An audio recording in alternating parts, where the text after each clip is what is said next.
All right, my dudes, we're back. Another podcast. Burnside is back on the pod, my dude. Hello, how you doing, my man? Explain that shirt to the folks out there. This is an old sticker. I had the shirt made, bootleg shirt from Malaysia made, and it was from the Randy Colvin XXX Naked Lady board. Oh yeah, I got one on which was like it was a lady spreading her legs. She's like holding her lips naked. open or something, right? Yep. And they made one run, got a cease and desist. So I used to skate at Skater's Edge in Warwick years ago. The old Skater's Edge, yep, in Warwick. And Andy Singleton's mom, Joy, owned it. And I walked in there, and she's like, I got something for you. And I'm like, what? I saw the plastic bag and whatever, and she opened it up, and I was like, ah! Because it came in a bag. It was a black bag, right? Black bag because with it was censored. A sticker. Yep, with this sticker. And so I ended up getting that, and I still have it to this day. And then Randy Colvin and a bunch of world guys came to Skater's Edge, and I brought the board, and he was sitting on the ramp. And I ran up there and took it out, and he flipped out, and he told me the whole story about it. And then he signed it. I'll post a picture of it. He signed it with his name, and then put the Goodwill graphic. He drew that Goodwill graphic, and he explained that Goodwill graphic, they had to give him that because they stopped his graphic, so it was the Goodwill for him. So, that's hilarious. Yeah, so I still have it to the day. And then Volcom came to Shrewsbury to Subliminal for Jay Molk's thing. Yep. And I went there to go see that. I think Levi Brown was there. Levi Ribs. Oh, dude, yeah, it was a bunch of people. Such good style. It might have been that one at the Volcom. Yeah. And so he was like, yo, Burnside, like, just if you can check the doors, make sure nobody sneaks in, man, I'll hook you up. I was like, all right, I'll do it for free. So after the contest and everything, everybody left, and he was like, here, and he gave me a board in a black bag, and I'm like, dude, and I took it out, and it was the Eric Ellington Zombie Naked Lady tribute. So I was like, dude, I can't take this. He's like, oh, you're my boy. I'm like, oh, so now I have that. And Eric Ellington, that was it. Eric Ellington came during that Volcom Make It or Break It. Mm-hmm. I think that dude Nate Greenwood won it. Oh, Nate's so good too. I wonder what he's up to nowadays. I don't know. What a beast. I know he went out there and he was on the Barracks. He was on Nike. He skated for Blue. He's so good. Or was it Stereo? Stereo. Yeah. But yeah, he won it. And then, I brought the board, and I had Ellington sign it, and him too. He was like, "Oh my god!" And then I told him the story about the Colvin. He's like, I loved Colvin. That's why they did the graphics. So I have like 2 generations of the same thing. That's sick. And man. then, when I was young, I told you, I spent the day at Skater's Edge with Spike Jones, and the old, not the Skater's Edge now, not the Edge. No, the Warwick. Old, This was Warwick. 1991. That's right. 91. I was in Connecticut visiting friends at my friend Lewis's, and his mom was like, your mom called. I'm like, so I call my mom from Connecticut. I'm like, what's up? She's like, some lady Joy called here and said that some people from Trans World were at the skate park and she wants you there. I'm like, so I told my friend Lewis, I got to fly up there. So I got in a car, drove up there, and spent the day at Skater's Edge with Spike Jones and Adam Wallacavage. Wow. Yep. And they filmed me, took pictures, and Spike's Jones' parents actually lived in East Greenwich. So what were they? Why were they there filming that particular day? Because they were doing the East Coast, New England skaters for Trans World. I think it was April or May of 91. I still have the issues. I have tons of them. Jay Molk gave me one. And you just went I just went up to Skater's Edge and I'm skated. getting in. Well, they asked Joy, we want to film good people. And crazy enough, Eric Pepecki, who was my idol, that's his spot. I think he was working at Woodward. So he wasn't there. So in other words, I got a shot. Yeah, I got a shot because he wasn't there, Take it. Yeah. So I spent the day with them, and like I said, I grew up in East Greenwich, Rhode Island, skating, and one day I was skating a parking lot, and these old people came up to me, and they're like, hey, our son, works out in California or whatever, and they're like, Spike Jones. I said, what? I didn't believe them. They're like, come to my car. They opened up the passenger, dropped down the glove compartment, and they had stacks of Trans World stickers and his card. So I met them, everything, and then when I met him for that thing, I told him, and he was like, oh, so we bonded. So we spent the whole day filming, skating, everything. And he Damn, you just got to hang out with Spike Jones for the day. Yeah. That's sick. At Skater's Edge. But like I say, if Eric was there, man, they would. Well, yeah. I mean, but still, I would have. I was still good, but those guys, like, dude. Yeah.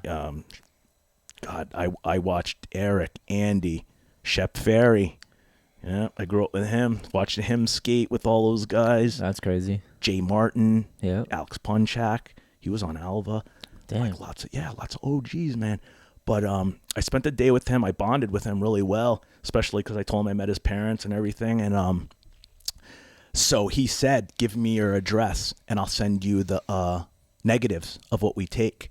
So he sent them to me. Right. And when I went away to college, which I dropped down to skate, my friend took those and developed them. And I still have the pictures of the day. And one of the pictures, I don't know if I posted it, but I'll post it, is me doing a huge backside ollie on a mini ramp, and I'm riding the black lady version of the Colvin. I had the one late and two black lady versions. That's and sick. it's me, and then I have me doing a melancholy over a spine, and I'm riding that board. Damn. And I got a wallet chain hanging, and I got my Jason Lee official dope shirt where I had the Bible, the 6-pack, Yep, and the then gun. yeah. You're killing it, kid. That's what I'm saying, man. It's like I show people and they're like, oh my God. I'm like, dude, this is from Spike Jones. Yeah, That's pretty wild, dude. I met a lot of people, man. Donger and Sheffy. Dude. I spent the weekend with them. World record holder for the ollie for Dude, a long time. He taught me how to do frontside 360s. I think Danny Wainwright took him out, though. Did he? Yeah. Yeah. I don't know, man. Yeah, he has. Donger had an amazing front three. He taught me. Yeah, that's good, I spent too. the weekend with them. Went out to eat. Went to go see movie and stuff. And then I'll tell you a quick story too. What's crazy is that I became friends with him. I still have their autographs and pictures that he drew and stuff. When I flew out to the last barracks, Battle Barracks 13, I was out there, and his son Julian was there because he's the jeweler who makes the rings. Oh, okay. So he was there with his girlfriend.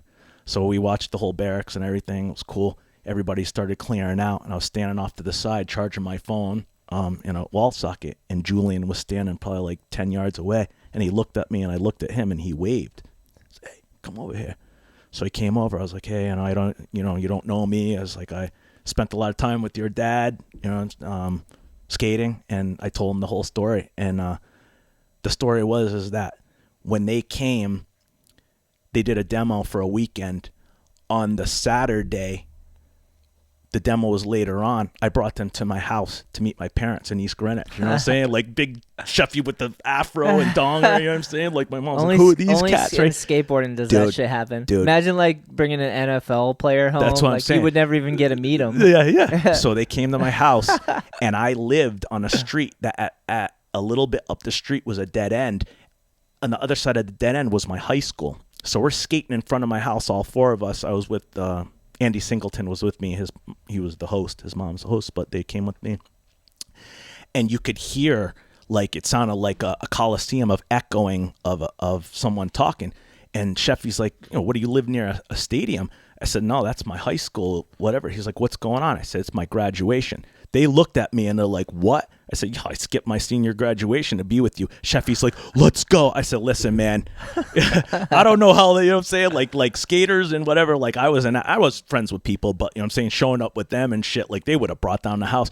So literally, I told them, you know what I'm saying? I told them and everything. And they were just like, oh my God, thank you so much. I can't believe you skipped your college graduation. I'm like, I'm with you. Like, are you serious? You know, but they were blown away. So I told Julian that. I told him the story, and he literally gave me a hug. He's like, yo, that's what's up. I was like, yo, man, I saw your dad. I saw Sheffy do speaking about his part in a soldier story. They had him sitting down at a picnic table, and he's going through talk. It was somewhat recently, before the barracks thing.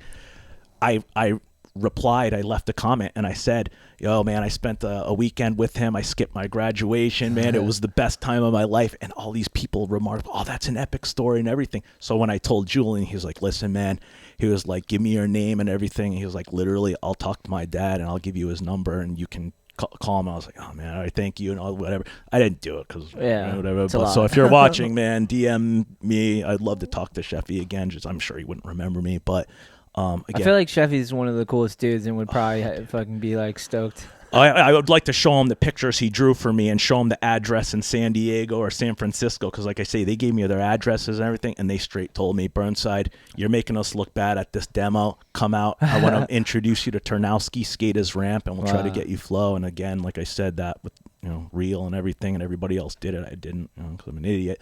But yeah, so like I say, they're memories, and I have them in an album, and I have all the stickers they gave me and the autographs and all the stuff from Sluggo, Tebow from back then. Yeah. That's epic, man. Like I was saying, man, it's like just a big, cool world, but little East Greenwich, Rhode Island, got Sheffy and the Donger skating in the streets with me, and something. We took them to Providence, and it started raining. We're going to take them to the garage, because that was the hot spot in the courthouse. Yep. But it started raining. I wonder if they know. They must. But so, like, people on the East Coast, especially when we were coming up, like, for those pros to roll through these shitty little towns and just, like, put on a demo and be cool to kids, like, the impact that makes, I'm sure they know. But, like, just to reiterate, it's like, I remember Solstice used to throw all these demos. Like, Stereo came through. Wow.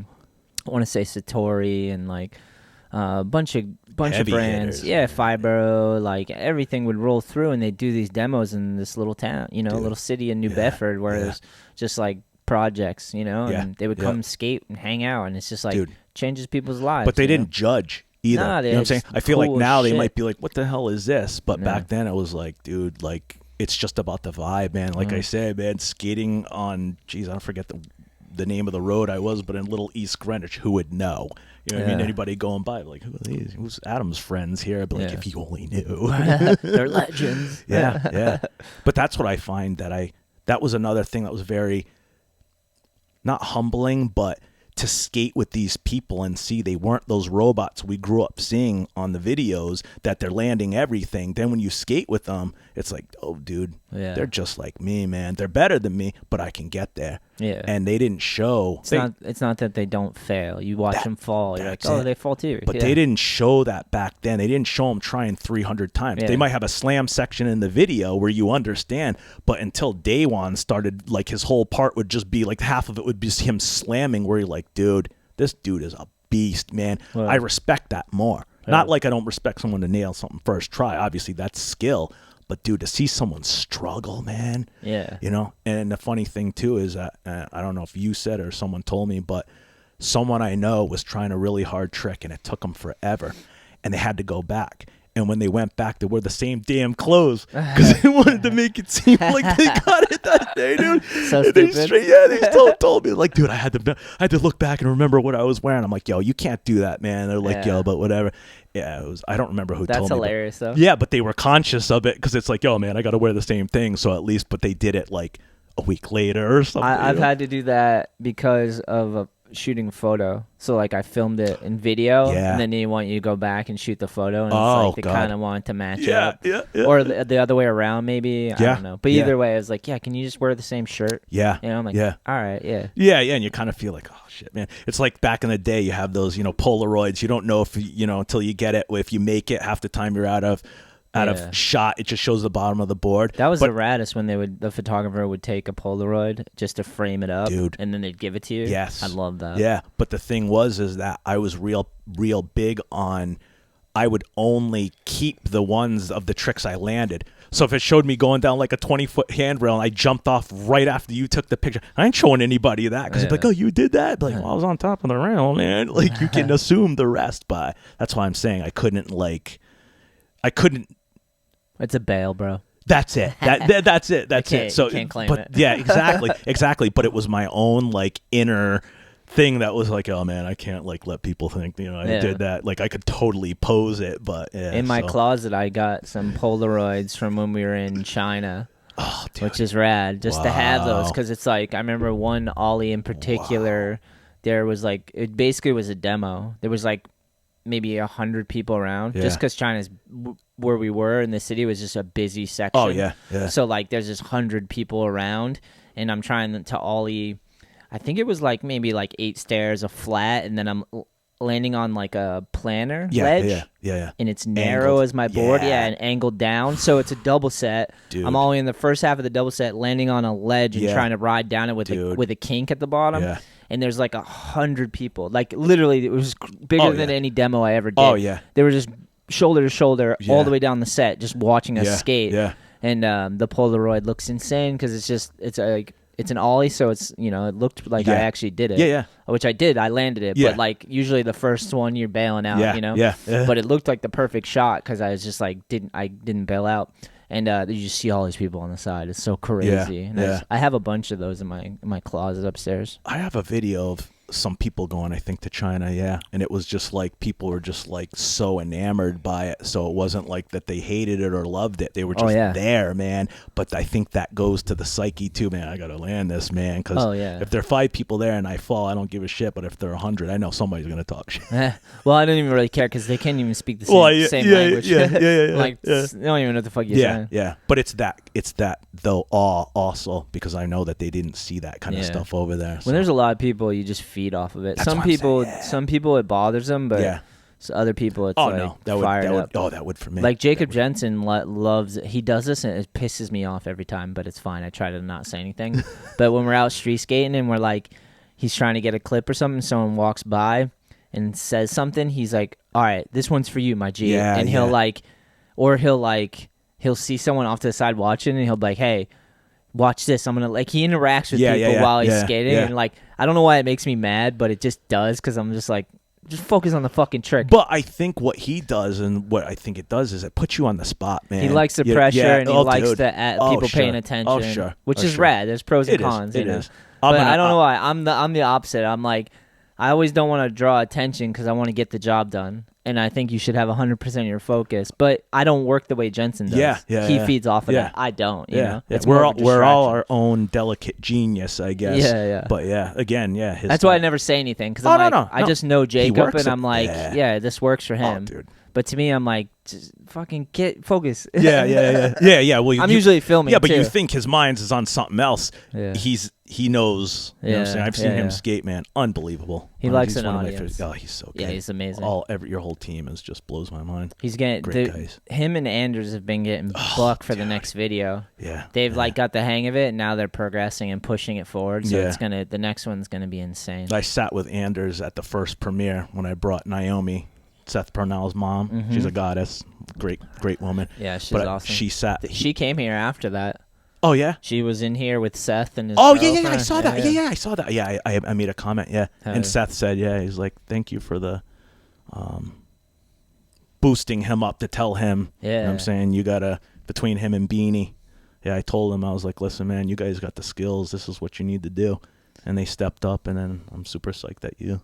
Took him on, man. Seth's like a brother to me. Man. I've known him forever. Yes. Everyone I know that I've ever skated with, even for 5 minutes, matters to me. Like literally, they inspire me. Everyone, because everyone can do something I can't. Seth and Beanie, I think I told them similar things. It was like, because they're both very talented, Super. I was like, you got to balance it out. You got to work on your home life and your life outside of skateboarding, but also make priority to focus on street skating as well. Yeah. And that way you have the complete package, you know? A lot of people, not that they thought they should just only focus on one thing, but that's my general advice to someone in their mid-20s to 30 is like, secure your home life, like be able to pay your bills if you got to work and like carve out enough time so you can keep pushing and progressing your skating. Well, it's all the same thing. And I feel like I had to tell them that because it's like I'm their sponsor, so I'm giving them boards, you know? And I'm like, I don't want you out there destroying yourself and neglecting yourself just to like be the greatest skater ever. I want you to have a balance of that, you know, because some people, that's it. Like, and I was like that. I literally sacrificed everything to skating, which is like, it worked out for me, but I also like had a lot of shit I had to make up for when I was older, and it hindered me. I think there's a balance where you can like mature, and you can have it all, without having to like. When you're young, you think like, you know, you don't see the immediate you future. don't realize that you could build a beautiful life that encompasses everything, not just one thing, you know. Yeah, and that's the thing too, because that life you're not working on could take you away from skating now. Yeah. So, you know, and I know we all use skating or any form of exercise as therapy. So as we're doing that, our mind is clear, and that it allows us to, off our board, gather up things. But yeah, and that's physical release from skating yeah. will just make you feel a lot better. Yeah, because you can't think about anything else. Even when I go ride bikes, man, BMX and stuff with my friends, man, you can't be thinking about anything else, man, because you're gonna hit a pothole and go over your handlebars. So you have to. But that disconnect while you're doing that is the best therapy, and it's free. Yeah, you know what I mean. So yeah, I tell everybody, man, even going for a walk, man, for an hour a day or anything like that, you need to get out there and decompress. Yeah, that's super important. I like, as I get older, I like have to like make it a point to go break a sweat, because dude, me too. You just get caught up in things, and you know when you need to. Start to build up. You get angst and angry, and you know, but that's anxiety and worry. But you know what you have to do to get, and that's why I tell people too. Like, you usually got to have a laugh and sweat with someone. Like, go have fun skating with some friends, and you'll have a laugh, and you'll break a sweat, and you'll do something fun, creative. That's why I say, man, it's easy to get into your head, and then it becomes your enemy.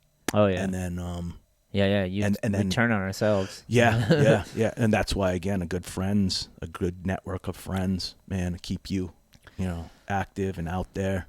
And then even if you don't do it for yourself, your friends will get out there, and then you'll just be like, damn, dude, this is what I need. The coolest thing about skateboarding too is, like, you go to any park, dude, you're gonna make a friend. Always. People are so cool at skate parks. Yeah. Always. Especially if you're both focused on just having fun and skating. Yeah. You show up and put in effort, you're gonna make a friend. Yeah. Just through cheering for someone else or them cheering for you. Dude, like, that means so much to people. Yeah, that totally means it is. I always do that at Edge. I always see kids trying tricks and they'll come up. Well, they'll come up on the thing. I say, yo, man, next 3 tries, I got you a Gatorade, shit like that, and they'll land it and whatever, and I'll get them even if they don't, I'll get them a Gatorade. But yeah, it's just that, like, not me, well, it's that peer pressure. Well, you know what I'm saying? You didn't fucking land it, bro. You get out there. Well, no, but I'm saying that, like, either they're gonna break themselves, not get it, and all the effort means something to me. So it's like, all right, here you go. Here's some electrolytes. Now get the hell back out there. Means you gotta keep trying. Yeah. Exactly. Well, that's the thing. I'm bribing them to get back out there, so they can't claim that they're dehydrated or whatever. That's true. So that's my little scam. But I've been trying to, like, mature Jensen and Anders into men quicker. Quicker, because this world doesn't want boys to turn to men. Yeah, I know. For whatever reason. I'll tell you though, I've watched all of your riders, but definitely Anders, man. And I like I said, we were at the premiere, man, and he was during his part, and I turned to him. I'm like, dude, man, your 360 ollies are just unbelievable, and the hard flips and everything. Fire. Then when I saw him at the Edge and everything, I was over near the seating, and he was putting stuff away or whatever on the table. I was like, yo, man, got to see that stuff. He's like, I'm going to bust it out. So I was psyched. But I've watched him, since he was young. He's been, he just went and did like a, I had AJ, you were talking about. Yeah, I heard him talking. AJ Cohn came on the podcast. Yeah. He hires Anders to do like skate demos for like schools and stuff with his company. Yeah. And he just did another one with him. It's so cool. Yeah, I heard you guys talking. I was psyched. But that's what I'm saying, man. Each of us will lend a hand to the next generation or anyone else because we want to help them excel. As I feel like in other sports, they don't want that because now it takes the light off of them. And it's like, dude, like, you know what I'm saying? If it's not our time or our time's gone, man, we can definitely bow down and bring the next person up, if that makes sense. And still have some relevance, at least, Not like we're going to get kicked out of the scene if we're not doing what's, I agree, and I totally just try to remember what it's like to be a kid, never lose that. Like, remember the shit I went through, how I felt, and try to, like, and then when you hang out with someone, if you can see those similar feelings and expressions on them, like, just try to way to, like, ease their ride, so they don't have to go through the worry and anxiety, and, like, maybe if you happen to have some wisdom you've learned from the shit you went through that might apply, like, try to help other people's rides be a little smoother. Like, that's the best move, because then they'll get so much further, which is amazing, But we all had people that did that for us, totally, and it's instilled in us. But we don't do it for kudos. We don't do it hoping that this kid's gonna tell everybody, oh, he's the one. It's not about that. It's just that, like you said, it's almost like a parent doesn't want their kid to have to struggle as hard as they did. So they want their kid to grow up and be successful or whatever, better than we were. Yeah. Because again, it's about trying to make somebody's life less painful if we can. That's why I say, man, it's just something that all of us have in us. Yeah, dude. If the people around you are winning, then you're gonna win by proxy. Yeah, you know?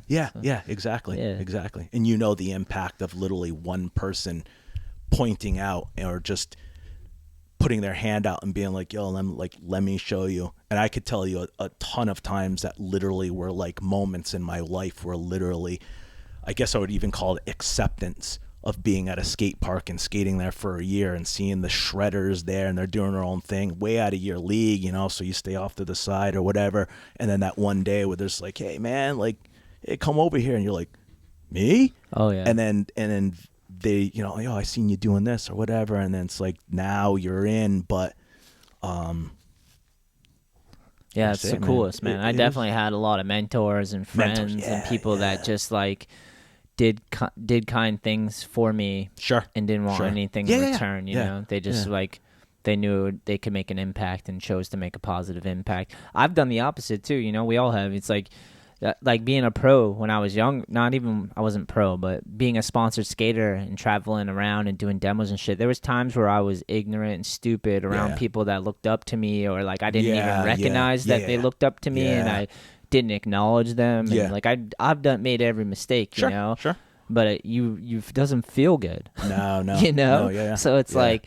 You just don't want to repeat those things. It's like, I got to be better. You know, it's life. You just got to be better and better. Figure it out as you go and make mistakes and try to get better. Try to remember those mistakes and not forget them. And it's all a struggle. Such is life. It's a self struggle, which is cool. So you're doing it for the better of yourself, but you have other people that want you to be better too. Yeah. Which like, again, like in some instances in life, they don't want you to be that good because now they don't shine. Or whatever. It's a bad approach, man. It is, but I mean, it's a horrible approach. Anyone who's just hating on people and thinking that's going to help them get ahead or like, it's never works out. It doesn't. It's short-term thinking. It's not long-term thinking. You want to make good, solid relationships with humans around you, and you want to help each other, and then that's how you build things and connect. It's like the other way is like selfish and short-term, and it's not going to work. Like, I don't know. I don't know why people would still do it, but it is what it is. But I mean, that's part of growing up. Though. Like we said, learn. We both did that. Everyone's done that. But there's a time in your life where you turn back and you're like, damn, dude. Like, as soon as you make that acknowledgement, you're one step closer to being better, or changing your ways or whatever. But that's self-reflection. That's kind of what I was getting at with like my team riders. I was like, I want you to be successful on as many possible levels, not just one. Because you can expand yourself. Sure. Because that's what potential is. You have the potential to expand yourself, and don't cap yourself. That's what the kids say. No cap. No cap. I always like Anders. I had a conversation with him the other day about helmets. Because I've been getting him to take his helmet off because he's fucking, I think he's like 16, 17. Okay. But he's very talented. And like, he doesn't need to wear a helmet all the time. Skating a park, skating flat ground. He doesn't. But did he get hurt? No, he's just of the generation where you grew up and you just only know a helmet. What about Jacob?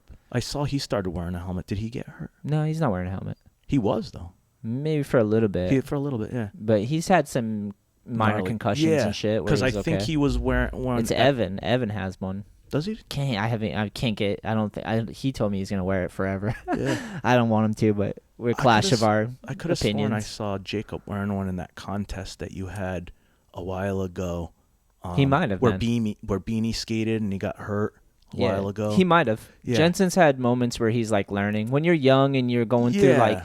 But I know he does gnarly stuff, so I was seeing him wear a helmet. I'm like, all right, man, like, because I would wear a helmet when I'd skate vert, but not that because you'd slam or whatever. Well, with Anders in particular, I'm like, this is also a confidence thing. Like you should be confident enough to know you don't have to wear this when you're skating. I see. Like I get bad things could happen, but so you could get hit by a car walking. I know. It's like what's all that hard work for then if you're like you think you could just get a concussion at any moment. Oh yeah, right. It's like that's a psychological trick you're playing. Oh yeah.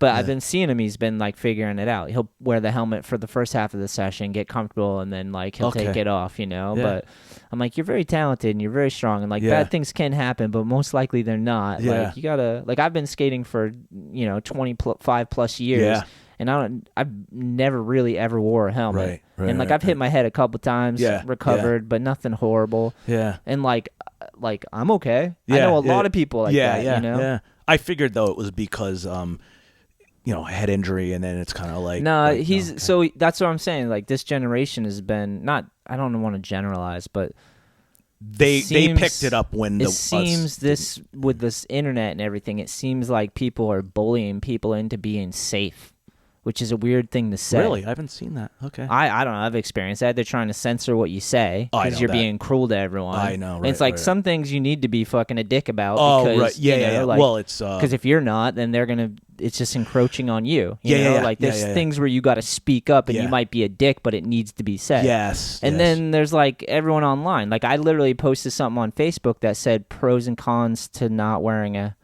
helmet. Pros and cons. And the amount of fucking assholes out there that was like, if you have to ask this question, you should have a helmet on. Like if I just question whether there's pros and cons to wearing a helmet. Right. The majority of comments were you should wear a helmet because you don't know that there's no reason not to wear a helmet. Right. It's like I've been a pro skateboarder and never wore a helmet, and I like aesthetics in the way things look, and I don't want to wear a fucking uniformed helmet because it just productizes my skating, and I like the way it looks without it. Is that a problem? Can I choose my own level of risk? Right. That's why I started skating, so I couldn't have a coach telling me. We had no rules. Like I can decide my own level of risk in what I want to do, and I like that skating's a little reckless and aggressive, and I could get hurt. I don't want to be fully padded up and on a team and with a coach and told when and what and how, and I have to fit in with a team. I want to be a fucking who I am. And then they put you down personally because of your choice. They attacked that on Facebook, which is ridiculous. So many people were like, there's no reason not to wear a helmet. Right. Or wait, am I saying it right? They all wanted me to wear a helmet. Right. There's no good reason not to wear a helmet. That was the consensus of the fucking post. Wow. And there was a lot of people. Yeah. I'm like, dude, how many are you guys all raised by your mother that convinced you that you could get hurt all the time? Yeah, right. I noticed that. I'm like, people are sensitive. It's like, I get it, but like I grew up in a situation where I think people grew up like me too, but maybe they don't articulate a lot. But there was dangerous shit around, and you talk shit, you get punched in the face. Of course. This generation doesn't know that. No. They didn't know. Maybe I'm chased by generalizing, carloads of jocks calling you skate rats and. Yeah. But like there's consequences, I get it, but like also you don't have to play society's rules all the time. You don't have to get in line and be safe and listen to what they tell you to say. Like fuck off. I'll speak for myself. I'm not you're not going to think and speak for me, and you're not going to tell me how safe I can be. If I want to be kind of reckless, I'm going to be fucking reckless. That's it's my life, my sovereignty. You don't own me. Random stranger. Just because that's what pissed me off about the Facebook post is like you don't even know me. None of them even knew I was really it was like general people. It wasn't skaters. Oh, okay. Because it's on Facebook. So it's like I see. It was like went out, and then it's just it's everyone. Okay. So they don't know like I see. That you have to assess risk when you skate. Of course. Like you have to like go, okay, I want to do some dangerous shit, but I got to practice so it's not as dangerous, but I'm at the line. That's like what you're doing. Of course. You're at the line of danger, and you want to pull it off, and that's what makes it fucking exciting. And they're like, no, fucking pad up, shut up. Wow. And if you think there's any reason why you shouldn't have a helmet on, you're a fucking idiot and wear a helmet. That type of response. I'm like, this is so stupid. I'm like, you don't even know who you're talking to. Like I've been a pro skateboarder and skating, and I've done like big ass rails and shit for years, and I worked really fucking hard to do it. Without a helmet. And I'm very happy that I did, because I love all the photos and videos I took, and like the video parts and the way it looks and feels and the music and the clothes and everything matters to me. So I'm putting my whole thing into it, and you're just telling me to shut up and get in line and be safe. Yeah. It's like, fuck you. They don't understand, though. Skateboarding was against the rules. Well, man. they probably also never do anything that's risky. Yes. They probably just sit around. People told them to get the job that they got, told them to finish school and do this, told them that. Right. So they've always had like someone telling them what to do. Yeah. That was the whole that's what I'm saying about this thing is like there's a certain level of acceptance. Like the whole vaccine and fucking COVID shit. Yeah. Everyone was like the mask thing. That shit bothered me so much because I'm like, no one's thinking, and these people are fucking telling us to wear masks. And are shaming fucking us hypocrites. as if they, And then I'm going around to places, dude. One thing, this is hilarious. During the pandemic and COVID, maybe I am an asshole. Fuck it. Yeah. But whatever. I own it. I go to McDonald's. I understand McDonald's is dangerous, right? Yeah. You eat McDonald's, you're eating fucking processed chemicals. Yeah. I'm fine with a little bit of that in my diet. Most of my diet is good. Yeah, right. But I enjoy being American of course, and eating some shitty food from time to time. Plus, I fucking skate a lot, so my engine's burning. I'm going to burn through this shit. Yeah. It's going to be, I'm going to get high off this food and feel like shit 10 minutes later. Yes. And then I'm going to go back to eating clean. So, but I go into this McDonald's, and it's during the height of the COVID stuff, I think, or whatever. It was still going on. Yeah. Lady behind the counter, fucking obese, green hair. Yeah. Fucking clearly putting her politics out there. Yep. And I don't... let me remember because I'm all worked up now. I went in. I think it was about my mask. I went in. I paid for my food. I ordered it, and then she told me to like pull my mask up because I think it was below. I would intentionally leave my nose out. Yes, it's a little defiance because I'm like, this is mass craziness. Like everyone around me is just believing this bullshit. Right. And I grew up in a situation where I couldn't trust institutions. Sure. Like, the cops didn't help me out. Yeah. I'm not saying cops are bad, but most of my interaction with cops were like, they're taking my mom to jail. Yeah. My dad had run-ins with them. It wasn't good. Yeah. The hospitals, medicine. Again, my mom was caught up on pills and drugs, and the society gave her all types of drugs and shit, and it just deepened the problems. Yes. So the medical system, couldn't trust that institution growing up. Do you know what I mean? Yeah. Like, and just it's survival of the fittest. Yeah, is what it is. By example, we live in America, but where by you're free. example, yeah. But you were living on what you saw. So, like, my whole life, the whole system's been upside down. Where I'm like, this system isn't working for me and my family. Right. I don't know if that's my family's fault or if the system's set up to chew humans up. Yeah. Because I loved my family, Sure. and I'm like, they're not bad people. Yes. They might not make the right decisions all the time, but this Sure. society's not set up to help you. Yep. It's set up to it's wolves, and they're going to eat you alive if you don't understand the system. Yes. So, like, that's how I grew up since 12. My dad was shot. My mom was on drugs. I was on my own, basically homeless. Yep. Thankfully, I didn't have to live in the streets long because people would let me sleep in their house. My friends' families and shit. So, like, this whole COVID shit and all this stuff, I'm like, wow.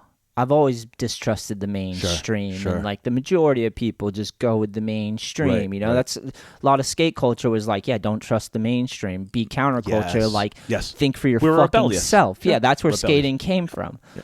So like, I had that in me, of course, and so that shit that's my mentality with all the shit. And I'm at McDonald's, and this obese lady who's working at McDonald's, which nothing wrong with working at McDonald's, but I just want my fucking shitty food. Yeah. I know she's serving me drugs.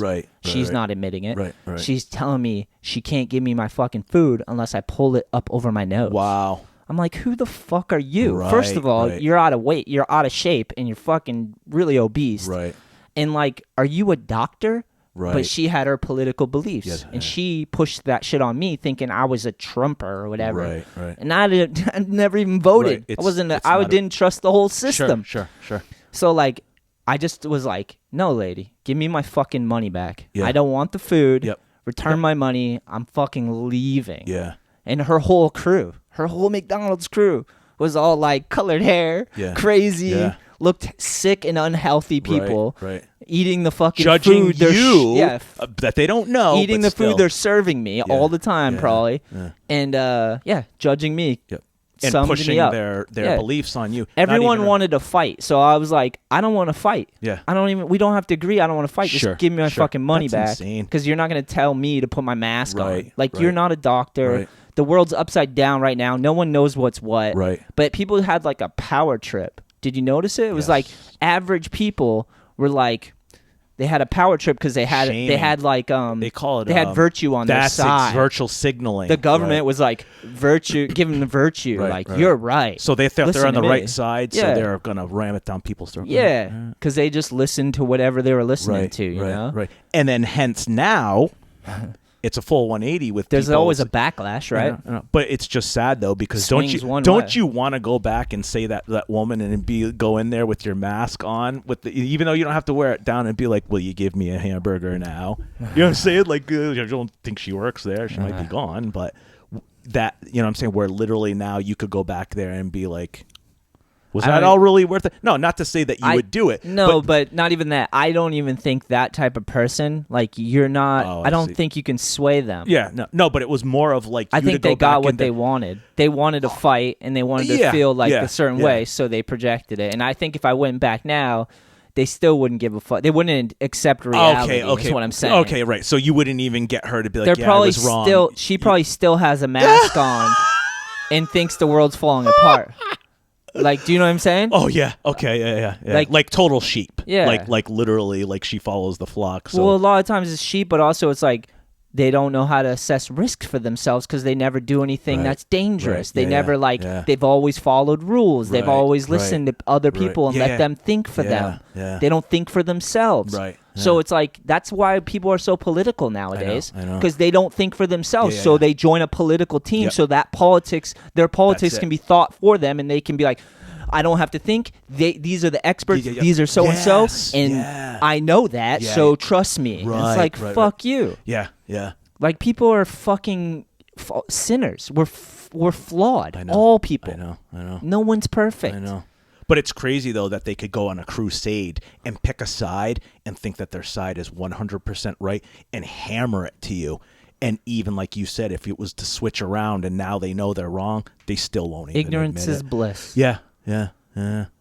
But as I said, though, I beat myself all the time. I beat myself up all the time thinking about how wrong I could be and how wrong I am in certain things. It breaks my heart because I'm like, fuck, dude, I want to be better. Like, I hate making mistakes. I am wrong at times, you know? Like, it fucking sucks. But I think that's why you're so vocal with your riders and me and friends, is that literally you don't want us to become, I mean, not that we would, but you know our individuality is what makes us special. And once you start joining into crowds like that, you become a number. You don't have an identity. Your identity is through someone else. Someone else's beliefs. Just think for yourself. Yeah. And there's going to be consequences for that. Yeah. You're going to make mistakes and you're going to be an idiot at times. But see, use your own thoughts and figure it out. What I love about you, too, is that you expose yourself as what other people might see these weaknesses, but you're showing people I'm human too. So if you feel the same way, just know that I did. And that's what I love about you too, is that you're not afraid. Yeah, but that's why I think you and I bond, because we had a tumultuous childhood with, destruction and losing people. And we had to find ourselves. We almost had to grow up faster than we did. And like we said, skateboard. I played sports my whole life. I was on every kind of team. I just didn't play football or basketball for teams, but I would play, as a kid, but I played baseball and all those for actual teams for school. And then after Mural, I didn't like those kind of, not the rules, but I didn't like that, say I was pitching and we did a great whatever, and then the third baseman missed a fly ball and we lost. Skateboarding made me now go, me. And I think, like you said, skateboarding saved our lives because it literally got us into ourselves to believe in ourselves and to not give up and stuff like that. So like we say, it transfers into the rest of our lives, where we know if we really give a shit and our heart's behind it, there's nothing we can't do. So whether you scooter, snowboard, BMX, it doesn't matter, even walking, biking, anything like that. If that's your passion and your heart's behind it, it's only going to help you in the positive. Yeah, if you're engaged in life and you're living your life and you're using your body and your mind, you're using it, not letting other people use it. That's it. then you're going to be engaged and you're going to have your own thoughts. You're going to have your own feelings. Yeah. You're going to feel good if you're using your physical body. Like, it's hard to remember these things because, like, you get caught in all these boxes, and society wants you to become a machine. They want you to become part of the machine because it runs smoothly for someone to control it. You know what I mean? And it's like humans are squiggly lines. We're not straight lines. We're fucking creative, spontaneous shit. I understand they have to give us rules, but those rules do not have to be governed and run by us 100%. And Adam, I like sports, and I like rules, and I like organization and all that stuff. But I don't like having to like stay within that box. I want to move. I'll play the rules, but if I want to go do something, I'm gonna break the rules. And like, don't tell me I'm doing wrong. Yeah, that's why I loved skateboarding, because I can do an ollie and you can do an ollie. Your ollie probably looks way better than mine, but you and I are doing ollies. Does that make sense? So style or whatever, and that's why I liked. And I tell kids, your ollie and my ollie, dude, two different things. Exactly, but we're doing an ollie, and that's why I tell a lot of kids, especially the younger ones I see skating and stuff. I'll tell them, listen, man, as long as you're on that board, no one can tell you you're doing anything wrong. There's nothing there's no rules. There's no nothing, and it's self-expression. So that's totally. I think the rules help. Rules help you break them, because if you follow the rules, then you see where the rules need to be broken. Yes. Do you know what I mean? Yeah. I've always done that. Sure, of course. I follow, like with skating, it's like you want to learn a trick, so you got to go through all the steps. Dude. There's like rules, sort of. You know, you got to learn it all. You got to put the reps in. You got to like figure out the balance. There's a way to figure it out so that you can ollie, but there's not one way. There's a million ways. That's it. That's what I'm saying. That's what I'm saying. So no matter what you do, if you're doing an ollie or a kickflip, you're doing a kickflip. Again, mine look like crap as opposed to 99% of the other people's look beautiful. But I can still say I can do a kickflip. Yeah. So, but that's why I'm saying that no matter what aspect of skateboarding or even biking, same thing. They have vert, freestyle, flat ground, whatever. Once you're on a bike or a snowboard or something, the rules are you don't have any rules in a sense. And that's the thing I say too, is that I probably said it in the last podcast. I find it very intriguing that if you were to take two people and tell one of them it's going to take you a year to learn how to ollie, and you tell this other person it's going to take you a year to get 5 free throws from the baseline at once in a row, the person that's the basketball player is probably going to be like, screw off. But someone who's a skater would be like, I think I can beat that in under a year. Does that make sense? Yeah. But you have to put those dues in, and there's going to be many days that you're out there trying, and dude, you won't do anything. And the 4th or 5th day, something happens, it clicks, and you're like, oh, and I call that door opening. Yeah. So if you learn how to ollie, you just open the door. Front side ollie, backside 180s, fakie ollie, stuff like that. But that's why I'm saying, so I'm that person. Like, I like a challenge. I do too. So if someone's like, oh, it's going to take you this long, I'm like, we'll see. But that's why I'm saying. But that's we'll why I'm fucking saying. see. But that's I'll decide. Sure. But at the same time, you have to say that you're doing the same thing as Jacob does. You just told me something. I'm putting it out there. I'm going to beat that. So Jacob will turn to somebody and be like, yo, this is for you. So in his mind, because I used to do stuff like that too, where it's like, I can't let this motherfucker down. You know what I'm saying? Even though if you don't know him, they could walk by and not see you land it. So the thing that pisses me off about that, and I agree with you. Like, I get that it works for Jacob, and I'm happy for him. But ultimately, that fire needs to be within you. Oh, yeah. You're looking for external strangers on the street that don't understand. But he does that sometimes. Oh, so he won't pick on you. In other words, no, he'll pick like some fucking jamoke that clearly doesn't skate, and he's like, "Yo, this one's for you." Doesn't speak English or understand. He's just nodding. He's just like, I know what you say. He just wants like, and I get it. He likes an audience. And Jensen's a very outgoing, expressive person, and he plays music. I know, man. He loves a crowd. He's so unbelievable guy. I'm not him, so I get it. And I'm not knocking him. I'm glad. That's why I never speak up, really. But in my head, I'm like, shut the fuck up. Oh, I see. You should be trying every try. I see. Right. Without the... Yeah, because I'm a person who takes pride in, like... I'm like... Ever since I started skating, was like...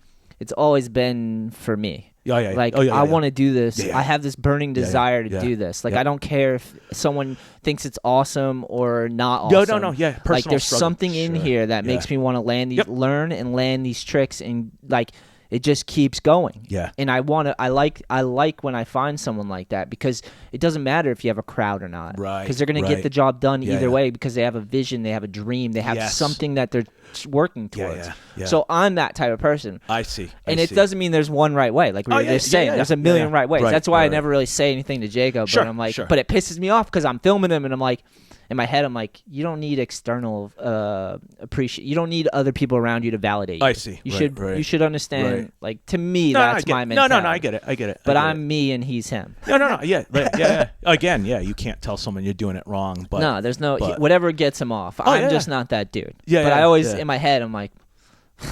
Well, I can admit, man, and a lot of junior high school kids, I'm sorry to tell you this, but like back in junior high school, I'd go into school on a Monday and tell the kids, yo, man, I landed this trick, and I didn't. And then when we would go skate later on, I landed that trick. So, you gotta make it happen. But it wasn't even like I was like not even close to the trick. I might have landed it, not rolled away, but I told my friends, yo, man, I got 3 flips or something. And then we would go skate, and within 3 tries, I'd stomp it, and then I would just keep doing it, and I'd just be like, thank you. Yeah. But I get it.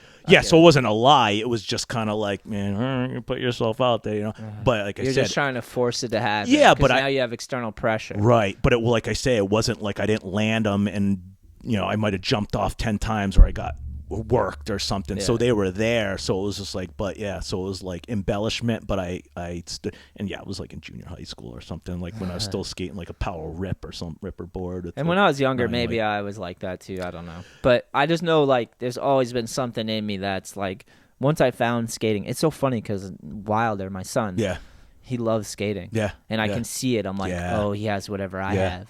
It's like a sickness. Yeah. It's a good thing, but it's also like a sickness. I know, because you become engulfed in it. It's too much. And I'm telling you, man. He's not even one. He watches full videos. Yeah, but he's watched Wilder, the video we named after him. So that's 30-minute video. Yeah. He watched the new Cons video, Evergreen. I haven't seen that. Nice. It's pretty epic. Yeah, I really liked it. And then the Plus skate shop down in Florida. Yep. They put out a video. Everybody aboard or everybody in. Yep. They just put out a new video, but he's watched those videos. So I'm going to tell you something that struck me, and I thought it was the funniest thing. I don't know if you knew this. So you set your son Wilder up to one-up everybody. Do you realize what that do you mean? with his name? Oh, my girl picked the name, and I just liked it. Oh, it's a great name. Yeah. But I was saying, so let's just say in 20 years. Wilder? Yes. I know. So, I think that. So if literally I'm like, hi, it's nice to meet you. They call me Burnside. I'm the wild man. And he goes, I'm Wilder. I'd be like, oh, man. He's not wrong. But then that's what I'm saying. Like, shit, man, he's wilder than me. But I'm saying, like, he has the perfect name. So it's like, yo, I'm Wild Man Burnside. Yeah. Hi, nice to meet you. I'm Wilder. I guess you are. I guess you're wilder than me. So I'm hoping, because I know there's risks with the name, because people get names and then they act out those names sometimes. Yeah. But I'm hoping that I can instill the right lessons and morals in him, that he knows it's just a name. Yeah. No. But that is something I've taken into consideration, because my girl was like, a Wilder, that's a crazy name. It is. I was like, I like the way it beautiful. Sounds. It's cool. Oh, like, it's spelled with the Y instead of an I. And but I also... there's external pressures when you're growing up in school, and they're like Wilder, and then like you care what people think, and like you got to be Wilder, and then like he like. But I feel like those are his lessons he'll learn, and I'm gonna help him walk through it, because I want to be in his life fully. So, but I do think about that. Do you? Yeah. One day I also had like someone say like he's probably gonna be spoiled, and I was like, I mean, I don't want to deprive him of anything, but I also don't want him to be a spoiled brat. Things I think about, Sure. So it's like you'll be a good dad. I'm trying. I want to try to balance it all out. I want him to have the niceties of life and have. But you'll make him struggle. But also put the work in not and struggle understand. as hard as you did. Exactly. And that's what I'm saying. Please, if I'm praying right now, please. But not as hard. Please. No, but when I knew that you were having a child, man, I knew it was the right time, and you've been through enough now where, like I say, things happen for a reason, and I think you are at the right time now, financially, mentally. You know what I'm saying? Like it's I don't know. I was super happy for you. I feel really, really lucky. Yeah. That's all I can really say. Yeah. But things happen for a reason, man. So, and you know that. And once they begin, there's no turning back. So you got to go all in. And and I know that's why you work so hard. Having a kid is that thing. Yeah. For sure, man. Yeah. I think I've been preparing for having a kid for a long time, and Sure, I think sure. skateboarding was kind of like my first baby. Of course. You Of know, course. because and then it was like skateboarding, and then my wife. Yep. Because you have to commit to things. Yeah. You know? Yeah. That's why I called it All I Need, was because like I have to commit to this. Yeah. You know, Yeah. and it was all I need: family, friends, skateboarding. Yeah. Like, these are the things Yeah. you commit to in your life. Yeah. Through thick and thin, through right and wrong. Yeah. We have to work it out. You know, like these are the things you commit to. Yeah. So like, yeah, skateboarding is like my first baby, because I was like, even when all the odds are against you, Yeah. you're like, nope, I'm gonna make this happen. Mm-hmm. You have to No nurture matter, it though. No, And yeah, that's no the matter thing. how much work it takes, no Yeah. matter how much Yep. fucking sacrifice and Yeah. understanding Yeah. it takes, and like like you have to like take so many leaps to make things happen. You Yep. know. Yep. But if you're that's committed, sacrifice. yeah. But if you Sacrifice. commit to something, Yeah, there's that's nothing why you I'm can't saying. do. That's yeah. why I'm saying. So everything happened for you in a good way that leads up to where you are now. So that's why Yeah, I man. say that like things could have fucking happened 10 grateful. years earlier. Not to say they wouldn't be successful, but things happen now. And I Yeah. feel like and that's like I say, like we only have so much control, but what we can control when we have it, we use it 110%. Yeah. So that's why I say that again, you want to provide for him and make sure that he doesn't go without, just like you might have, Yeah. but you're also not going to make him spoiled or anything like that. You're going to make him independent and struggle. Yeah. That's the thing I'm excited for, is that when he learns to really talk. Yeah. Yeah. Because he's not even one yet, but like he Sure. understands Oh, me of course. to some degree, you know. Of course. He's But like I absorbing. can't wait till we can really talk, Sure. and I can explain Oh, yeah. things, and Oh, like yeah. I want to try my hardest Yeah. to like find the right words to explain. Because I know a lot of times, like parents don't always explain shit to See, kids, you know. yeah. They don't take the time because everyone's busy and life is crazy, and I get that, you know. But like I'm trying to build my life so that I can actually be around him and Yes. give him talk to him about why life is the way You're it is. sacrificing. You know? Trying. But you are though. But it's for the good. So it's not a sacrifice to you in the long run. It might be in the short run. So that's why I say though that you're able to do that now. Yeah. So like Life's an unfolding for sure. it is. It's unfolded. It It is. takes steps to get to certain destinations for sure. It is, but that's I say we have to go through the roller coaster of life, the ups and downs, to Totally. realize, you know what, I was here. This is where I want to be, and life brings you like that, and it's maturing. Yeah. And that's why I say too is that we pass down our experience to others, whether they take it or not and use it, but we have to get it out there. And one thing too that I think that you'd be really good at is which I think is really tough as a parent. I'm not a parent, but I would think that there's a fine line of being a parent and a friend. Oh yeah. So I always used to say, like, I mean, I feel so bad, but you know, when a parent, you know, you tell your parent, I hate you or something like that, like, dude, man, if I was a parent, my kid said that to me, I know it would be out of anger and I would understand it, but man, the hurt of that, you know what I'm saying? Because they don't understand that you're hard on them for their own good. Yeah, and they don't understand the weight that comes with that word. Exactly. But yes, they don't understand. So I feel like that's a fine line of either standing strong to your beliefs for the child to have him rebel against you because he doesn't understand that you're, you know, keeping him from doing something that he wants to do that you know is not good for him. So he'll be like, oh, you know, rebel against you or whatever. But rather than caving, realize that you're doing the right thing, and there'll be a day where he turns to you and say, you know what, thank you. Because I did that with my mom. Yeah, there was they'll one respect day you. I had a really good talk with my mom, and she just started like telling me like, you know, growing up I made these mistakes and whatever, and I just literally looked at her and I said, you don't ever have to say you're sorry. The fact that you even were my mom and sacrificed and everything for me, and we're here right now. Yeah. How could you might feel bad? I hold no ill will, you know what I'm saying? Yeah. And again, forgive me for if I, you know, slam the door because, you know, the teacher called because, you know, I got kicked out of school or whatever, and I slam the door and yell at you, you know, and say hurtful, meaningful things. Oh man, the regrets I have in my life at times, like That's what I say, man. thinking about my mom, because like my relationship with my mom was crazy. My mom I love my mom very much, Yep. but she had a crazy life. Yeah. So crazy. And now, like, even before I had a kid, but people always like, when you have a kid, you're going to understand more. And it's like, I kind of understood the whole time. Yes. But it doesn't make it, having a kid doesn't help it anymore. Because, like, I think about it, and I'm like, the pressure. My mom had 5 kids with 3 different men. Yeah. All while juggling a substance abuse problem. Yeah. And, damn.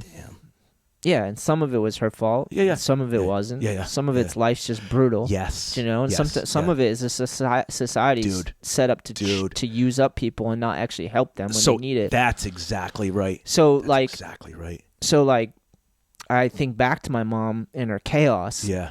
And I just think about my son. Yeah. And I'm like, man, what did I do in those situations where she was in probably the deepest, darkest pit of her life?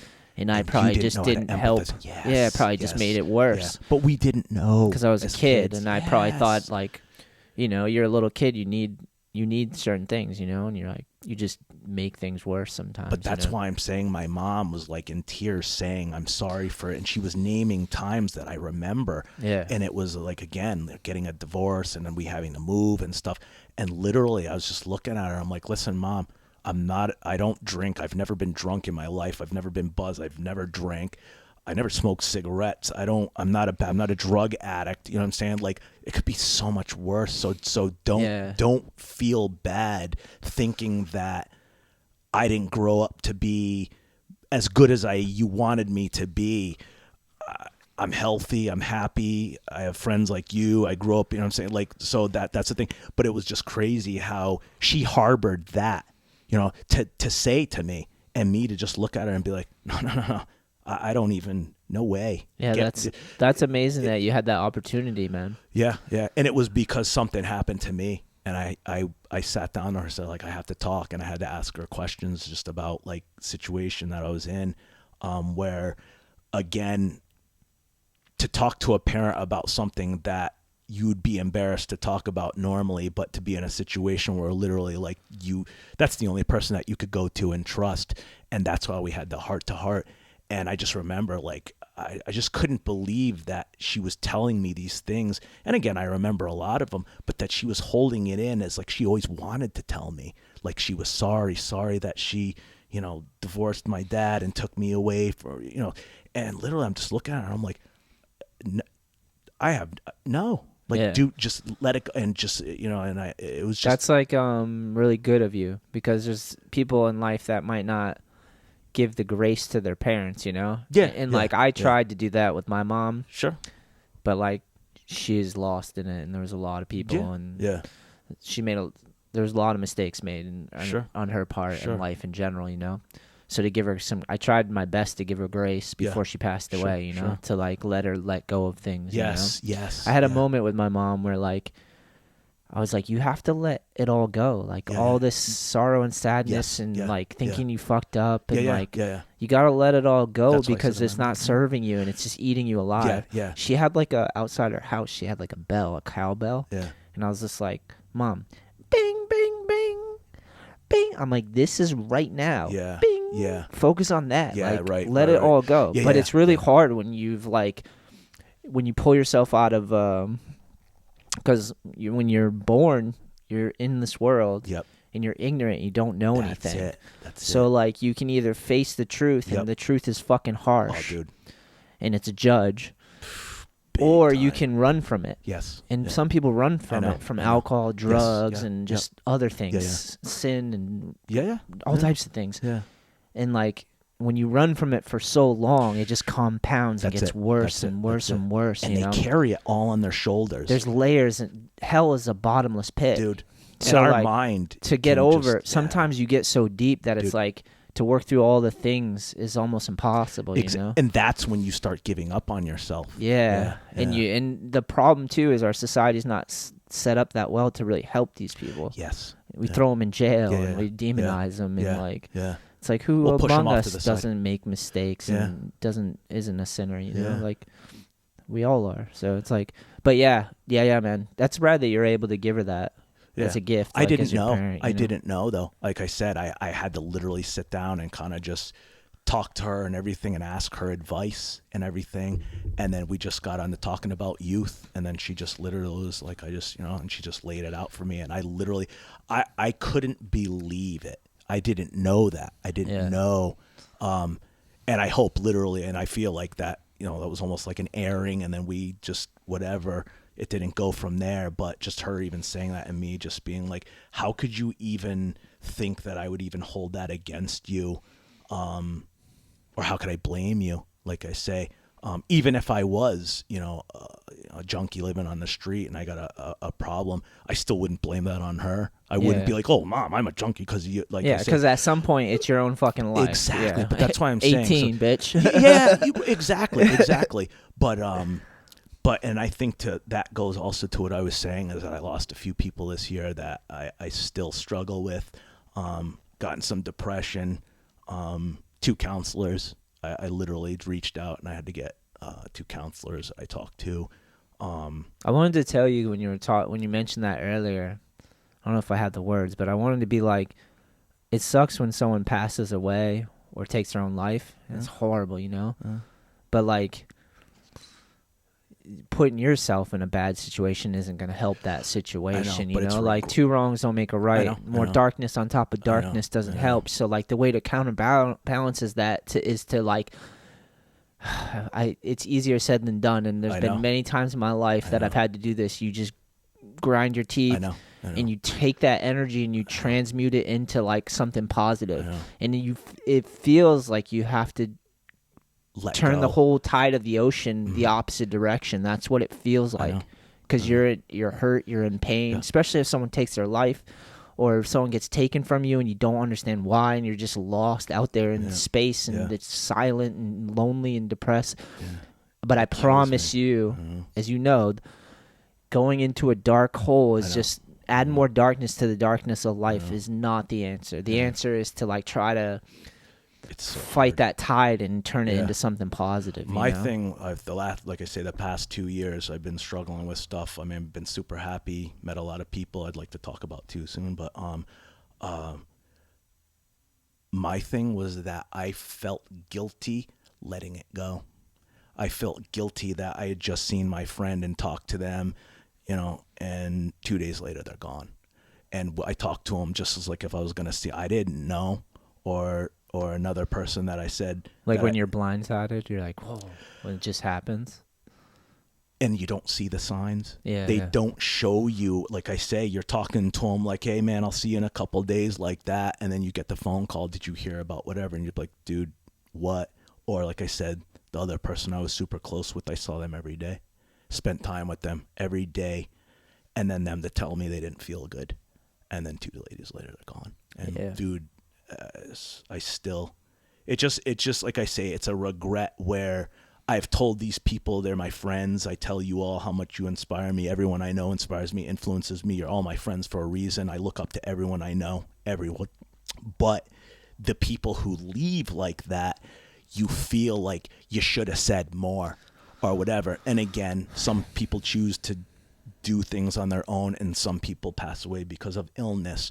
It's just crazy. So, as I said, I was in a dark place. I didn't know how to talk about it to people because I didn't want to bring them down. So I just kind of isolated. And yeah, I just, my problem is that I didn't feel, I was guilty to move on. In other words, like it's just a strange feeling. Like I say, unless you're feeling it, you can't empathize. And again, I didn't make their decisions for them, but I kicked myself for not telling that person, hey, you matter to me, even though they know they did. And I spent time with them and I see them every day or whatever. It was just that little extra that I thought that I wish I did. Sometimes it's like people are battling problems that are their own, and like no matter what you say, but you can always do your best, but like there's some things that people just battle on their own, and that's the only way. Like it sucks to say that, but like my mom needed to like I tried to say everything that I thought would help her, and it's like at the end of the day, it was she needed to tell herself it. And it's hard for the people to do that, It's hard for me to do that sometimes. I know. So it's like you can't only beat yourself up so much. I know, you know? I know. But like I said, we all go through the whatever 7 stages or whatever stages of whatever is. You have to go through them, and I don't remember the order of it. I know there's anger, depression, disbelief, or whatever. But anyways, I'll have to say that a lot of the people that I met in the past 2 years also have been really strong pillars to me of people that I look up to, like you, Tommy Zam. Hell yeah. Meeting him, Carl, Mikhail, everybody that I met in Florida, Cali. I could look back on them and all other people that I have met, and like I said, they made me glad to be me, and I can't suffer for other people's decisions, but it was really hard.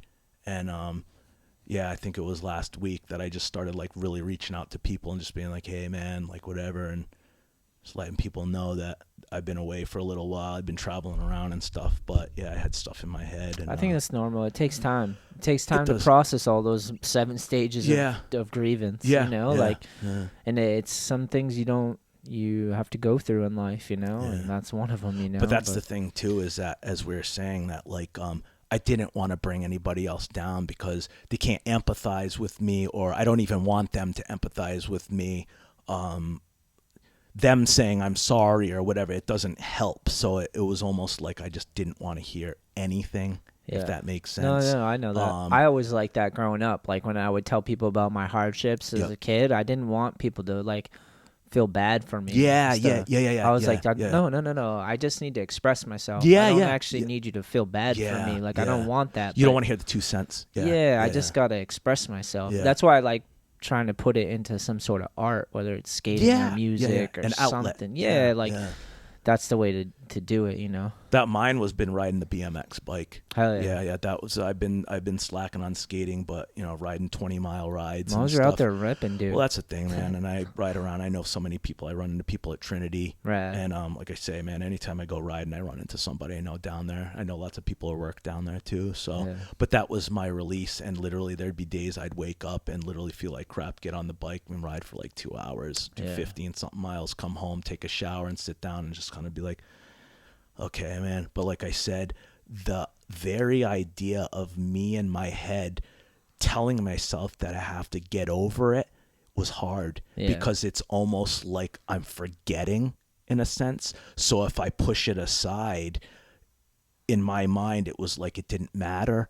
And that was tough for me. That was tough for me. So that makes complete sense, man. It does. And like I say, the thing is, there's no like really like big losses in life. There's no getting over it. I know. You carry that little dark spot in your heart for your life. But that's what makes you and I and all of us put ourselves out there for people, because we went through these things. So we want people to know, if you're ever in this situation, if you ever feel any way different and you need to talk to someone, talk to us.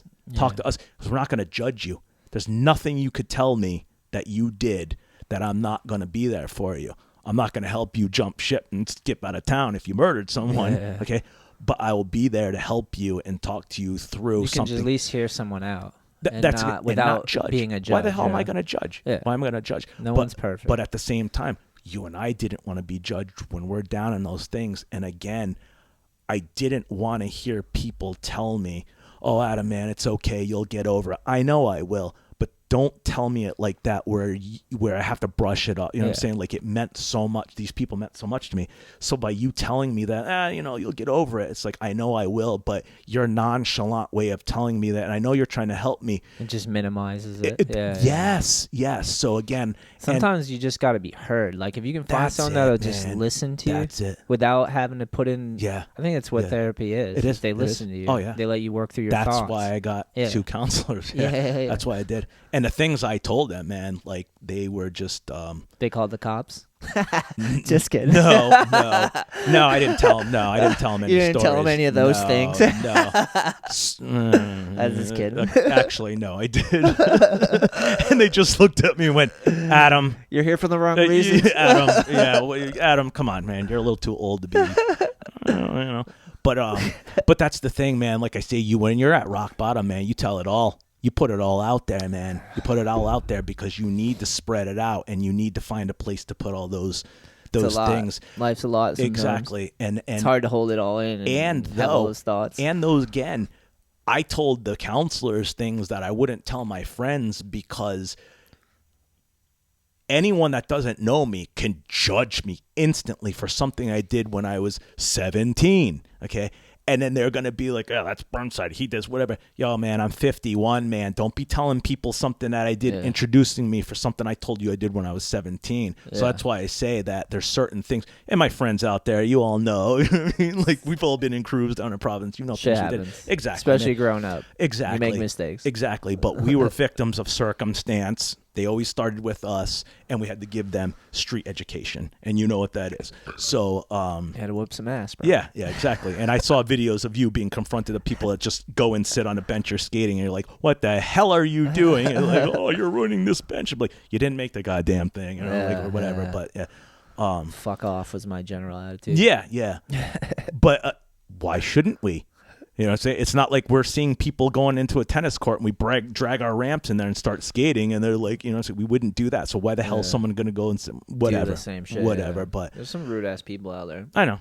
But they're haters. But again, you know, they might be looking at us and be like, damn, man, those skaters are good. I wish I could skate. It's true. They ain't going to skate now and they sit on the bench or whatever.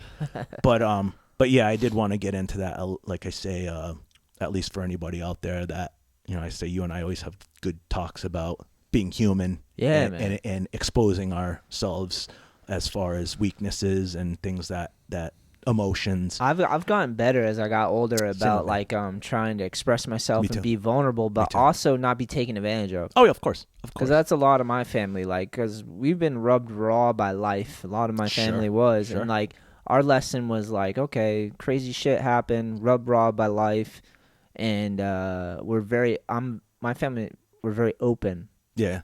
You know, and expressive and open. Sure. So, like, there's people out there that take advantage of that. Yes. You know? Yeah. So, but you just got to draw boundaries. You got to know, like, I can share and be vulnerable. Yeah. And it's a strength. Yep, but I got to be aware that there's people out there that might just say what I want to hear and try to manipulate. Yeah. Because they hear you talking and being vulnerable, and they think, oh, well, I can get in there, that. Like, you just, over years, you learn. You're like, no, I can be expressive and vulnerable and still have boundaries and understand. Sure. That's, like, something I've learned. But you'll open yourself up to the people that you know will listen to you. So you doing that, you know that you're not putting yourself out there to be manipulated, but those people have to earn the right for you to open up to let them know your struggles, but you're doing that because you don't want them to ever hit a brick road and think there's nothing, you know what I'm saying? So like I say, that we're selfless as far as opening ourselves up to any problems we had or whatever, but we're doing that for other people to know that if you ever feel like that, remember what we're saying, because we hit that. Or if you need someone to talk to, there's always someone to talk to, because everything can be solved. There's nothing that can't be solved. Yeah, man. There's nothing. So, we're all one thing, man. We're all life. That's what I'm saying, though, and it's not just skaters, man. It's things. Anybody. That's why I say when I go ride my bike, dude, I'm talking to people. I'm talking to the most gangster dudes, and I'm talking to this junkie right here, a prostitute, whatever. I talk to them all the same, man. Why shouldn't I? Why shouldn't I? I just had a joke. until they prove to me that I shouldn't respect them. Yeah. You just got to draw a personal line. So, like, if someone crosses those lines, then you're like, all right, this is I can't open up to you anymore. I shouldn't, I got to be aware. Yeah. And that's just, like, the older you get or the more you learn, you start to figure that out. It took me a long time because I as a little kid, I have always talked a lot and I've always shared a lot. And I'm very expressive and, like... so it's like worked against you though, right? It does at times, you know. This is growing pains, you know. You gotta learn, but once you learn boundaries and you understand, like, okay, well, fuck, they can't do that with everyone. Yeah, people show you signs, and you're like, all right, that's fine. I don't take it personally anymore. What I'm not sucks, upset about though, it. is that you probably too, as being a rebellious person, anyone that was older us that told us stuff, we'd just be like, you know what I'm saying? Now we're those people.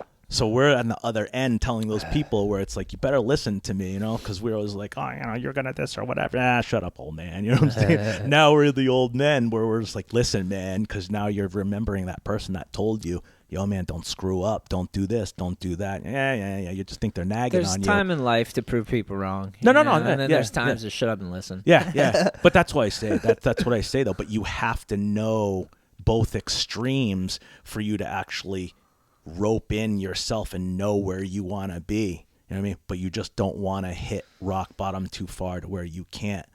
But like I said, it's all about your elders and what they went through and learning from their mistakes. And again, I've dismissed more people than I did listen to, but all those people that told me I dismissed to, at some point in my head, I remembered them telling me, and I'm going, you son of a bitch. I remember, I don't know where you are, you might be gone or whatever. But it's that. So like I say, you and I talking, if anyone's listening to this, it might not affect them now. Next year, something might happen, and they might find themselves in a dark place where they just don't feel they can turn to someone. Maybe they'll remember hearing us, and maybe they'll remember, holy shit, these two dudes, you know what I'm saying, whatever. That's why I said I wanted to kind of get into that a little with you. I didn't want to be a Debbie Downer and get on a bad subject, but no, dude, I feel like you and I can talk about those things. It's good pod conversation. But for other people's benefit also, but for us to... Yeah, I'm a firm believer that if other people heal around you, then we're gonna be better off together. Yeah. Like if I can heal myself and continue to heal myself, and then I can try to help those around me, even if it's just with words or even without words, just listening. And then they can heal. Then we can do amazing things like. Healthy mind, healthy body, healthy soul, and like try to keep going, you got to keep your eyes on the positive. Life is can be so crazy and intense, and it can get so dark, and it's easy to focus, especially when you're young. When you're young, it's easy to focus on the loss and the negative and the dark, because you're in a world you don't understand. You didn't build it. You just came into this world and it's hit all everywhere. Directions. There is a point though, if you can weather the beginning, you can be the player one. You can get control some degree over your life, and you can start to recognize patterns and things that work in your favor, and you can start to turn the darkness into light, Yeah, but that's also where you find your own free expression. Yeah. And we found skateboarding, bikers, scooters, artists, musicians, anything. Everyone has a talent. Everyone does. Everyone has a talent if they just search for it and they can find it, and that would be their release. Where, like you say, a painter could sit there and paint something, and when he's done, he could look at it and be like, damn, dude. You know what I'm saying? That feeling of wow, I did that. And then especially to show it to someone else and have them freak out on it or whatever, it'd be even more to be like, man, I actually am talented or whatever. But it's self-esteem, self-worth. Yeah. You have to find that in yourself and not from other people. You can't be yourself for the acceptance of other people. Yeah. So, and I feel like I was never in cliques. Yeah. Shit like that. Because it's just dude, I am me. I'm not just a heavy metal. I love heavy metal. I love sports. I love skating. I love everything. So I couldn't just be with one clique and hang out. I was just like Mr. Go Lucky. Yeah. But I was on my own trip anyway, being a skater. So I'm saying wherever I was in my mind, I was somewhere else skating. You know what I mean? I get that. So you say, man. But that led us. That was the obsession. Where that led us, and like I say, each person can find their own obsession. That leads we're so them lucky if we find something that you're obsessed about and it engages you with life. Yeah, where you can really develop in your character and experience life through doing something. Yeah, because that'll help you a lot. It helps me a lot. Yeah. That's why though I like to listen to your podcast with everybody, because everyone that you've talked to is just so deep, man. Hell yeah. And just to get to listen and talk to them, man, it's wow, dude, we're all the same in some way or another, man. We're all human. We all put our pants on with one leg at a time. So it's just whether this guy's the best and you think you're the worst, man, it doesn't have to be like that. Or I don't know. There's always hope. Yeah, I guess you can say. So if you can focus on it and work towards it, the light's there. Yeah, yeah. And it's hard. It's not easy. Sometimes you got to carry that torch in the darkest forest that exists. Yeah. But if you can keep the embers burning, it won't be like that forever, Yeah. So I have to say, though, I have to shout out names of people, because there's a bunch of people that literally this year and last have literally opened my mind and my world up. So I'm just going to drop some names. Tommy Zam. Hell yeah! Shout Skateboard out medium. Tommy. He's the man, dude. Unbelievable man. Jessica Williams. She's my realtor in Tennessee. Hell yeah! Smart Girl Development.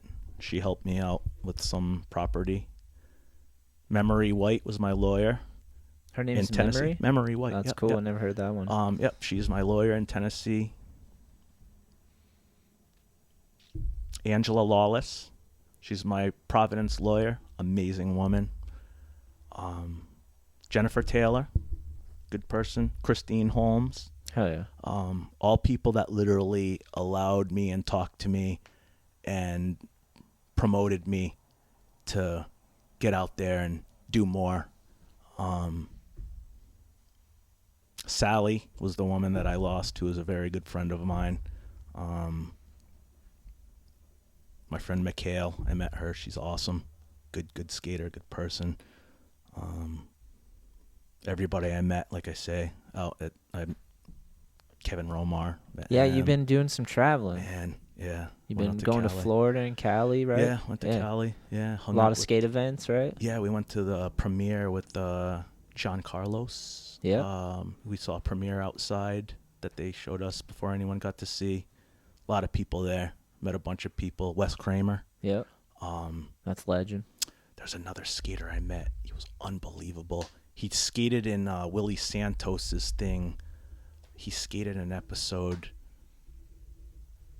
Oh, I forget his name. I wish I met him. I hung out with him. Super unbelievable skater. I forget his name. Dave Mayhew. Oh yeah. We talked about Dave before. God, so cool. He's been on the pod. Yeah. I told Dave's you I met the man. him. Yeah, I met them. That D3, night. Osiris D3. Dude, he's so cool. The most famous Osiris shoe is because of Dave. Dude, all those guys are amazing. And then Kevin Romar, and then Jordan. Hoffart? Yeah, I met him. He was Canadian. Amazing. No, from Vermont. Oh, Maxim. Jordan. Yeah. I hung out with him too. I dabble. Yeah. Yeah. Okay, it's so good. Such nice people. Everybody at that premiere at Keen Ramps. We went there. Hell yeah. Shout out Keen Ramps. Yep, Keen Ramps. Dry Men Products, Geo, and those guys. I don't know, Man Butter. I don't know if you know them. I met them all down. What's Man Butter? It's Dry Men's Products. This guy Geo and a bunch of his homies started a company. It's all amazing products. And I met him in Florida at Tampa Pro, and where I met Tommy. Yep. And Tommy gave me a quick interview. It's online for the 30th anniversary. I'm one of the people he interviews. And then I watched it. Did you? Yeah.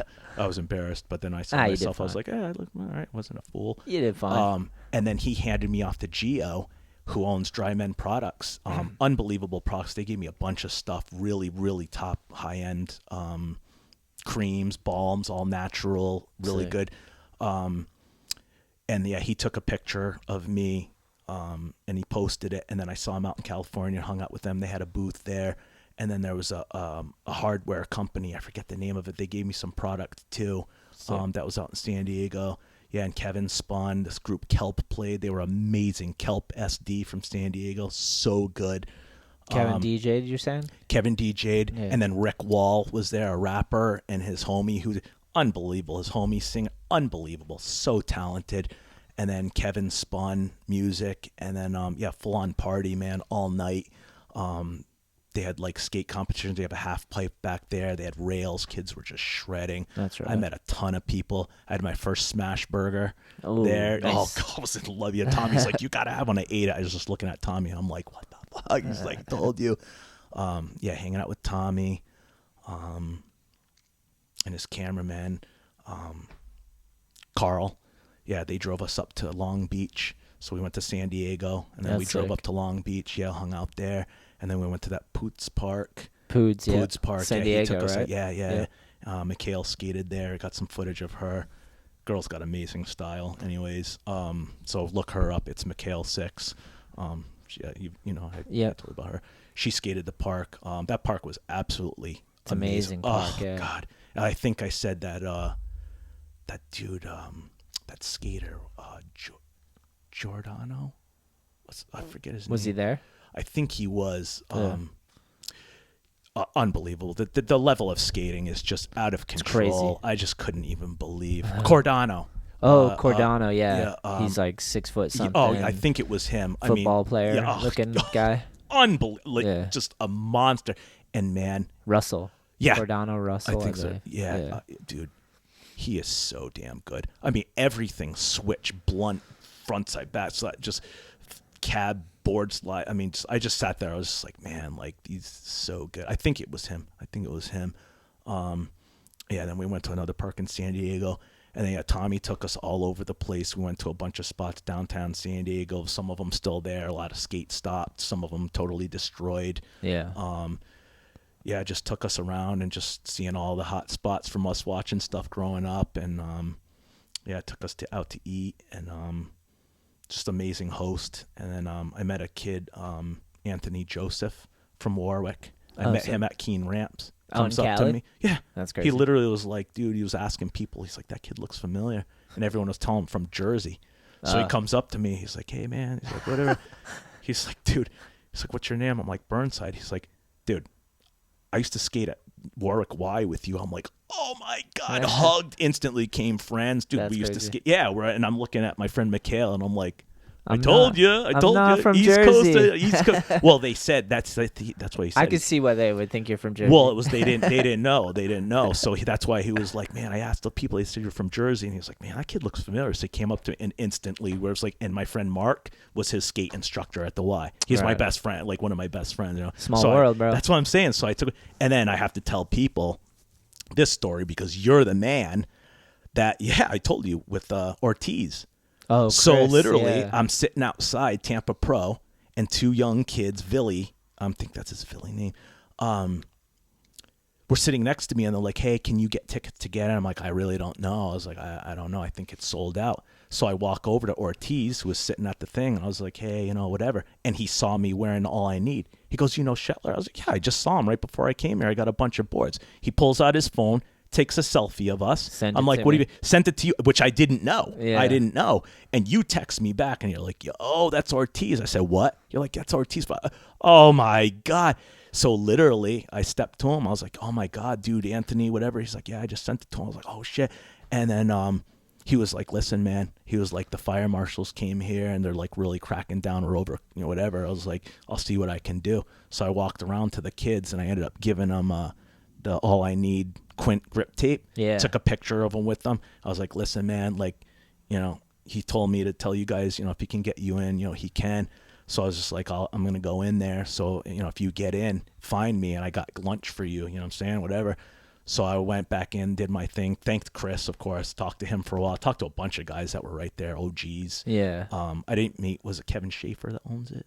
Brian Schaefer. Yeah, I met him later on, but it was just a bunch of OG dudes with Ortiz. I was like thanking him, praying. I met so many people there, like I said, Johnny Fonseca, dude, best dude in the world, man. Sick. Hit me up, man, because I want to skate with you. You said you were going to bring me down to Florida with your crew.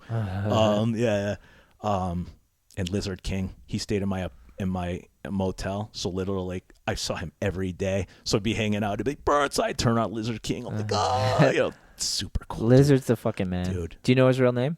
No. Mike Plum. Really? He's from Salt Lake, I believe. Really? Yeah. He had a homie with him. I think his last name was Schultz. Schultz or whatever. Anthony? I don't remember. He was tall.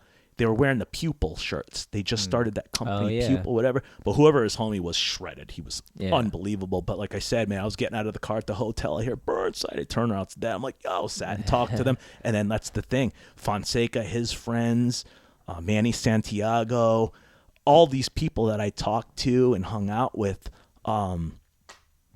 because of my name, Burnside. Every time they would walk by Burnside, I'd be with people like, you know them? No, I met them yesterday. Like, well, it's just I'm just whatever lucky. But yeah, I met so many people there. Did you ever see the video of Tyrone Olsen too? He sick! What a legend. He interviewed me twice. Yeah, had a good Donnie story. Sick. He told it. You ever see the video of Lizard on the swing? No, I don't remember. Oh, dude, you gotta find it. It's gone viral. Is it? It's one of those swings that it's like 2 arms and then it's flat. Yeah. And he's standing up. Yeah. And he does the full loop. Oh my God. Many times. Dude. It's epic. I gotta see that. Lizard's so epic. Dude. Yeah, he was the coolest dude, man. Good vibes. Great. I hate to end this because we could do this for hours, but yeah. we'll definitely have to do another one. But I got duty calls. So let me say one else too. I think James Gregory, the tech deck guy. Oh hell yeah. We owe a picture together because I saw him all the time. We got to get a picture, and then it closed. I couldn't find him, so I was like, dude, but like I say, I met so many people. I mean, I'm sorry, I'm missing names too, but. We'll do another one. Let's come back on the pod when you're back. You said I have the gift of gab, so you're good. You're good. Like I say, Nick Moscarello too. I just met him. He's a total fan. Him and his brother. So they're in Sarasota. Oh hell yeah! Sick man. Well, yeah, I appreciate you coming on the pod. Thanks, man. Thanks, I appreciate chopping you. it up, my dude. Yeah, same, dude. I'll be down in Florida in a couple of weeks. I'm moving down for good, so everyone can visit me. And you still doing the conventions down there? I haven't done it in a few years. Okay. Just life, you know. Are you coming down with Evan? I want to come Tampa down. Pro? I gotta talk to him and see. I might come down in December. I'm trying to see if Anders and Jacob want to go down for one of the Boardar events. The border events. Yeah. But I'm not sure yet. Yeah. Just been so focused on little one, you know. Yeah. I want you to meet people down there too. There's Nick Taylor, unbelievable. If I come down, I'll give you the heads up Nick for Wallace, sure. Yeah, and Parker Leonard. Hell yeah. Adam, thanks for supporting All I Need. Thank you, man. You're my man. Thank you. Thank everybody, too. Yeah, hell yeah. Thanks for listening. Choo, choo, choo, choo, choo. Till next time, motherfuckers. Thank you. All right, peace. Thanks, man.